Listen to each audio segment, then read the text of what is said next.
kamion? Siva, crna, žuta, ljubičasta, roza, zelena, smeđa,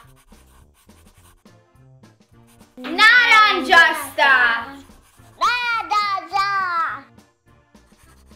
plava, Kamion. Super! To je kamion koji služi ljudima za prevoz raznih stvari.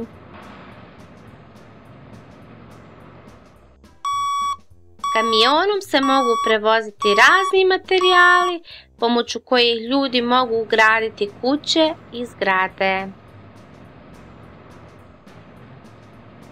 Kamion može služiti i za prevoz raznih životinja.